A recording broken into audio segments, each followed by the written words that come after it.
Turn on the news, flip through your favorite social media platform. Chances are the world doesn't look so great right now. The government is corrupt, incompetent, and fails to represent you. Other people are selfish, short-sighted, and stupid. Some cute animal went extinct, and hey, there's another war. But before you continue, here's a new shirt that's on sale. You probably feel some level of dread, a soul-sucking pit of hopelessness. Look at this giant mess. Some turn to activism and chip away at all of the negativity. Others deny it, occupying their time with the latest toys and entertainment. And then there's that special someone who comes along and can laugh at it all, who can venture into the dark void and come out of it with some decent stand-up material.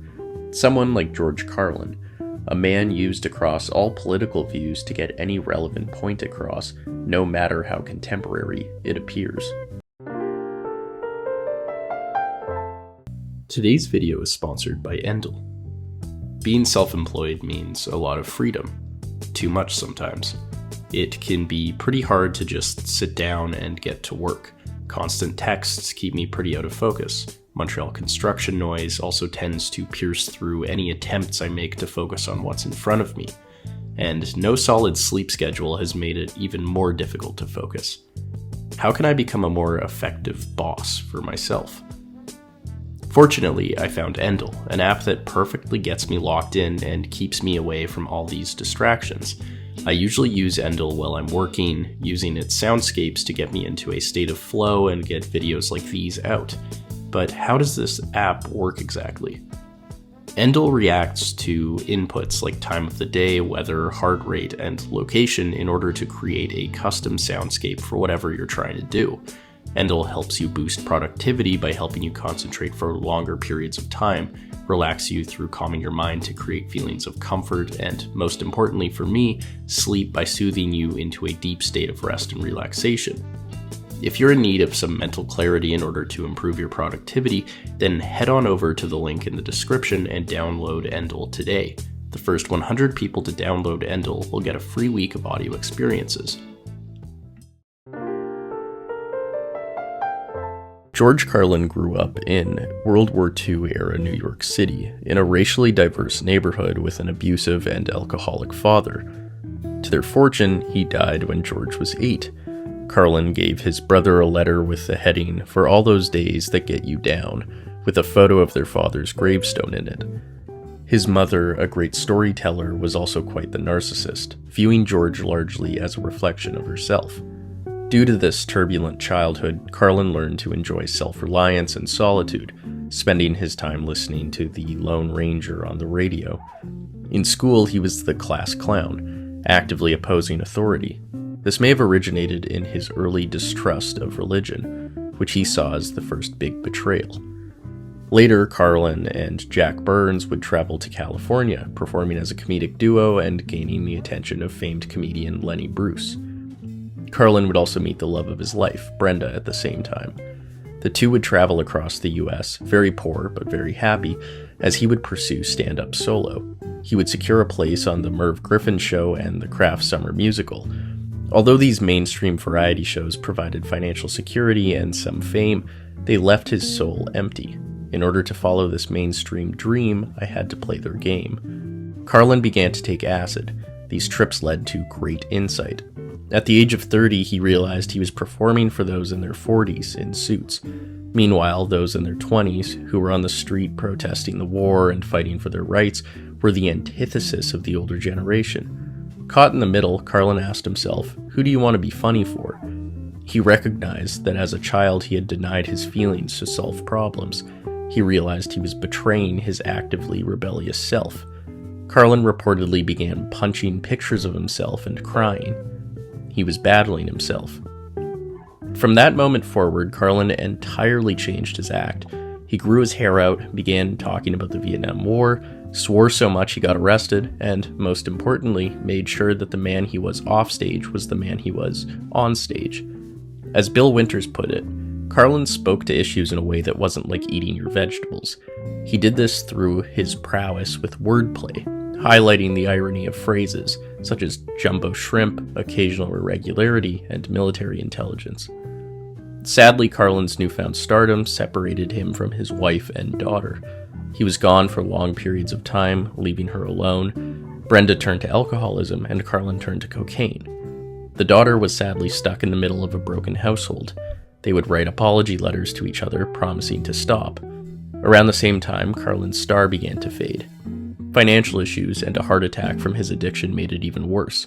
At rock bottom, Brenda turned to AA, and Carlin learned to manage his stress without drugs, to some degree. Carlin came back with some of his greatest material ever.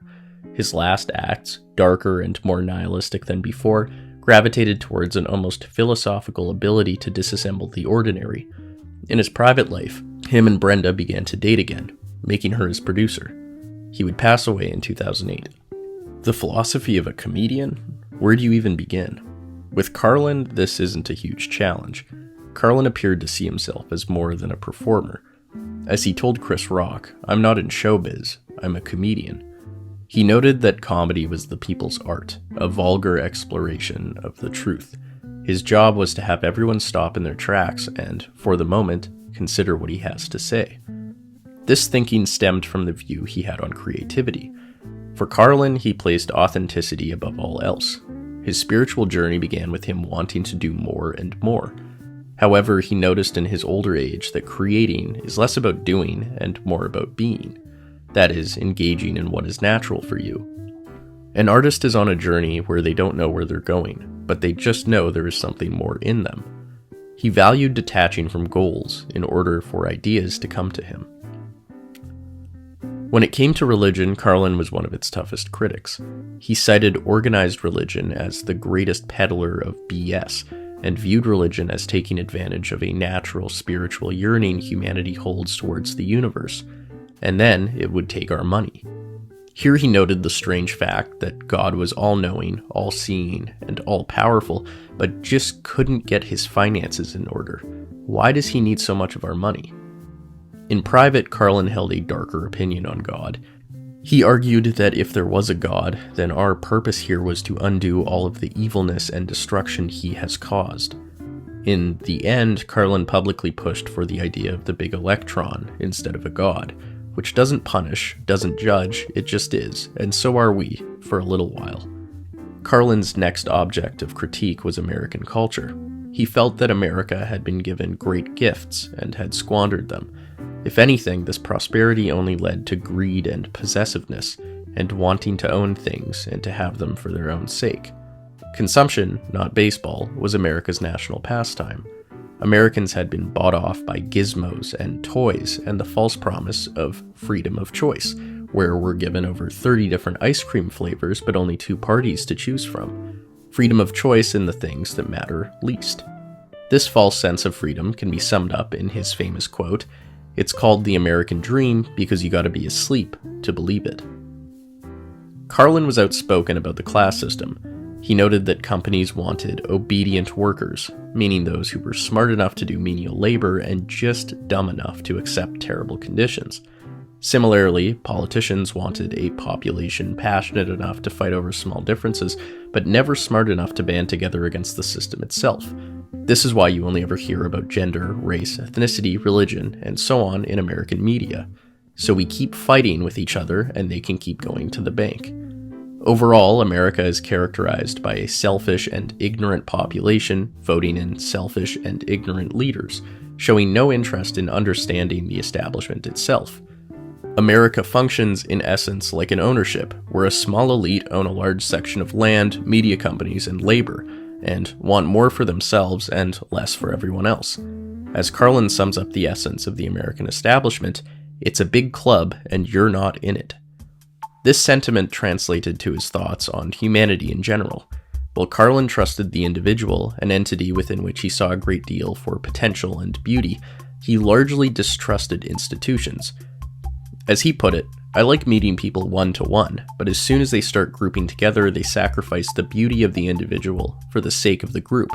This would often result in destructive and evil acts, such as the defiling of the planet itself." As Carlin noted regarding climate change, the planet will in time be fine. It is the people who are screwed. We are just another failed mutation. the planet will shake us off like a bad case of fleas, a surface nuisance. Nonetheless, much of environmentalism has embraced an ethnocentric and selfish line of thinking that we can truly save the planet. CARLIN noted that we don't even know how to take care of ourselves, and this motivation to save the planet is often misplaced.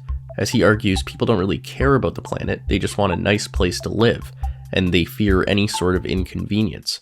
We're far past that. They think that nature is outside of them. If you understand the balance of nature, you don't overbuild.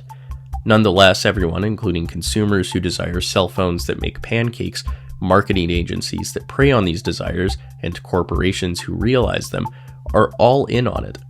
It's a symphony. Everyone's in the band. His stance on the environment is very much in favor of the environment, but he's more so viewing this as a WWE SmackDown. Man has done everything he can to defile and destroy nature, so when nature strikes back and kicks him in the nuts, I enjoy that. This misanthropic stance becomes more and more apparent as he ages. CARLIN's view of humanity as placing property ahead of people and competition above cooperation led to the hopeless view that we are a truly rogue species.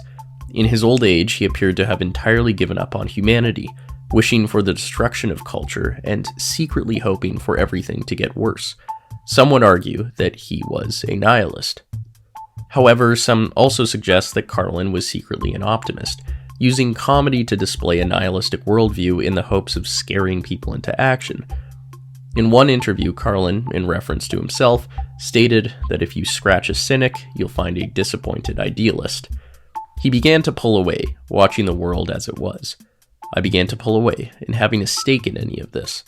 He stated that he had no interest in seeing this species project realized, in seeing if we'll actually make it. Through framing this view in humor, the art form for the people, CARLIN reached across political spectrums, educated the masses on radically subversive information, and helped to usher in an era of comedy that serves a purpose, to give us a sense of hopelessness, in the hopes that we understand just how bad things really are, and, ironically, find some strength to maybe change it.